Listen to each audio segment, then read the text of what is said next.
What's up YouTube, my name is Birdman778 and welcome to another Outriders Devastator build video. Today, I finally did it. I finally was able to create it. We now have an official Ct15 solo death-proof Boulderdash melee build.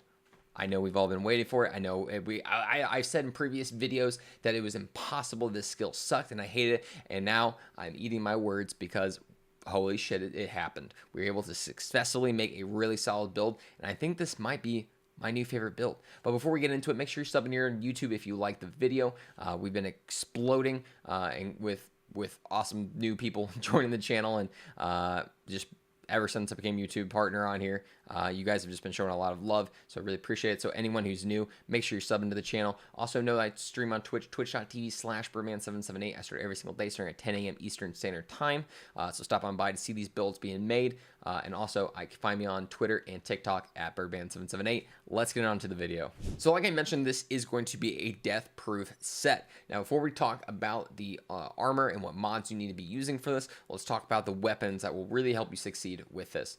First and foremost, the Roaring Umbra. I just did a video kind of covering a seismic build with this weapon, and it's been a really great one for this build as well, for a couple different reasons. First off, this one has armor-piercing status power and close-range damage with Kinetic Stomp. Now, that Kinetic Stomp ability is amazing. Creates a seismic shock around you, dealing 232,000 damage in a 5-meter radius. Has a 4-second cooldown. Just shots on an enemy will activate this every 4 seconds. And it's also helped scaled up by the mod Blow It Fortress. Receive up to 43% damage bonus based on your armor. Now, a pretty solid armor on here right now, but do know as well with the Kinetic Stomp constantly activating, it's going to get a damage boost from Fortress. But Fortress is actually something that's going to help boost up our entire build in general. It boosts up anomaly power as well as firepower and just weapon damage. It's just a base bonus damage to everything.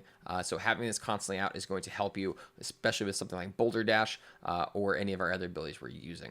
Our second weapon is a Thunderbird. This is more of an off weapon in case like an enemy is at a far distance, something like a flying enemy where it's really hard to like constantly, Boulder Dash at them at all.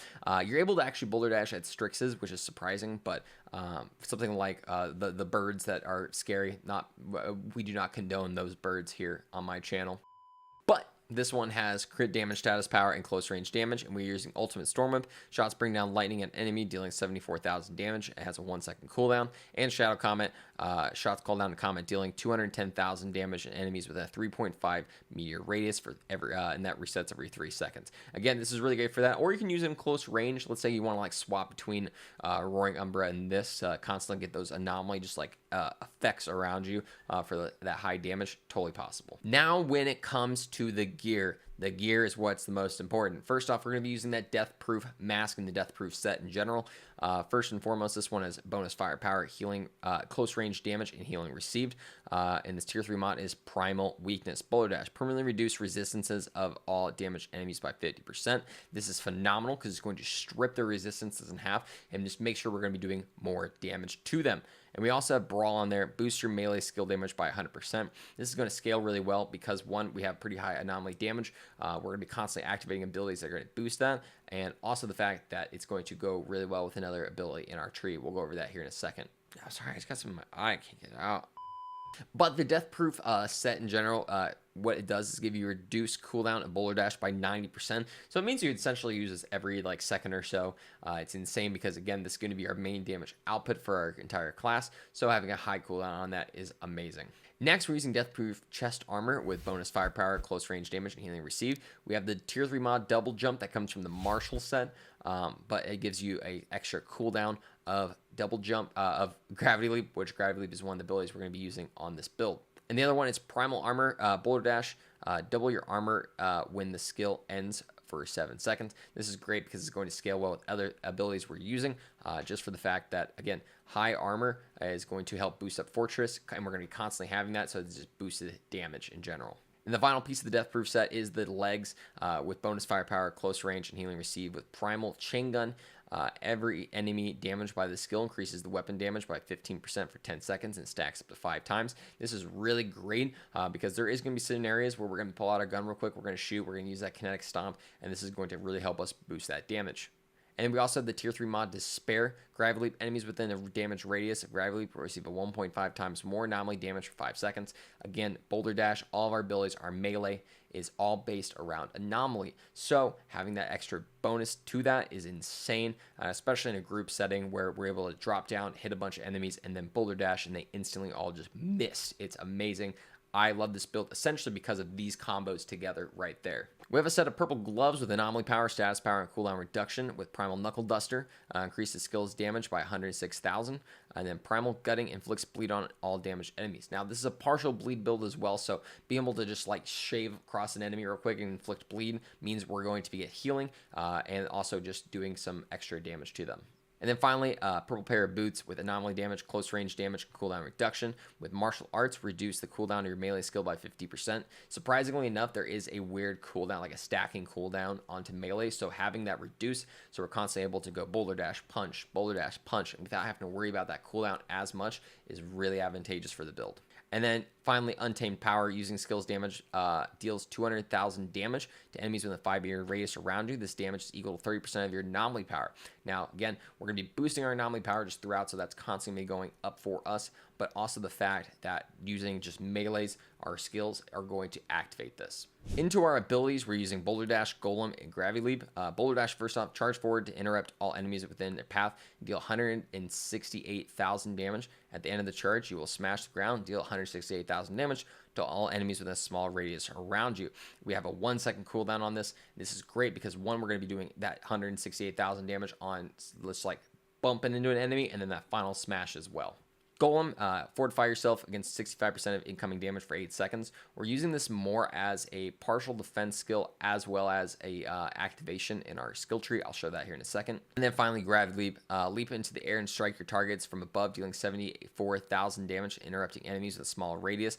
This is great for just like damage output if we're looking to just like finish off an enemy, get some good mobility around the map, as well as inflict that despair. So when it comes to our skill tree, this is going to be a bottom tree partial bleed build, but we're mainly doing this to get into this anomaly, again, into these anomaly reservoirs right here. There's all 5 of those, getting us the extra 30% anomaly power. That's going to help boost up our melee and our skills.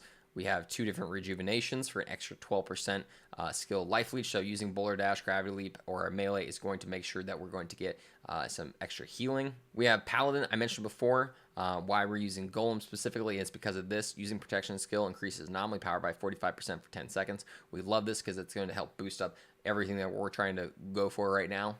Unending Watch, making sure our Golem is getting back faster to us. Strong Arm in the Anomaly. After using this class melee skill, increase resistance piercing by 15% for each enemy hit for 10 seconds. This is perfect for those big mob areas, dropping down, hitting a bunch of enemies, and then knowing that you're going to have crazy high resistance piercing. You will essentially instantly miss a bunch of enemies after using Boulder Dash and just absolutely decimating the battlefield. We're using this one Colossus mainly just to get through the tree, but it gives us extra 10% max health. Into the Fray, increase your damage mitigation by 15% for 10 seconds after your kinetic skill ends. This is perfect because, again, we're going to be getting that Boulder Dash and that Gravity Leap back a lot, so we're going to be constantly making sure we're mitigating some of that damage to us. We got one of these Perpetual Motions, reduce kinetic skills cooldown by 15%. That's going to help out both Boulder Dash and our Gravity Leap, getting it back faster. One Red Rivers, mainly just to get through the tree or anything, but at the same time 30% extra bleed duration is nice because we're going to be getting healing off that. I'll explain that in a second. Strong Arm of the Law, double the damage of your class melee skill. This is perfect because one, we're going to be getting more melee damage, but it's also going to work with Brawl that we have as a mod, getting that 100% extra. So big melee damage here. Oh my god, it's back in my eye. Executioner, increased damage by 20% against enemies below 30% health. Perfect for Boulder Dash, hitting a bunch of enemies that are low health and instantly miss them. And it's actually really great for Boulder Dash because we aren't getting like bumped side to side, a bunch of enemies. We're constantly just running through them. They missed. We're good to go. Bloodbath, we have one of these. Bleed inflicted on enemies, deals 30% more damage. And that also synergizes well. Blood donation, heal for 25% of the bleed damage you're doing. We're inflicting bleed whenever we hit with a melee and also with Boulder Dash. So being able to do this is really nice. Protected by the anomaly, increase your armor by 40% of your anomaly power. We're having pretty high anomaly as is, so getting higher armor, making sure that we have that physical resistance is very key. And then finally, Skilled Sentry, increase armor by 20% and resistances by 20% for 10 seconds when your skill ends. Constantly activating Boulder Dash, constantly going to have that extra armor and resistance. Thank you so much for stopping by this video. I cannot believe that we actually made a Boulder Dash build that can do Ct15. It is insane. I was able to gold a couple different areas, Archways of Enoch, Chemplant. Had a couple issues with Dust Palace just because you know, enemies like to run into that little circle where you're trying to charge the pillar and you just can't do anything about it, or you get frozen or anything like that. So that kind of helps slow your time. Just know that if you have a good RNG run when it comes to like captains and stuff like that, you're going to be able to breeze through everything. But guys, do know, please sub to here on YouTube. We are, by the time, I mean, this releases, I think we're going to be at like 2,100 follows. Subs, whatever, which is absolutely insane because 2 weeks ago we were like less than 700. So the growth on the channel has been absolutely insane, and I appreciate every single person watching this right now because of that.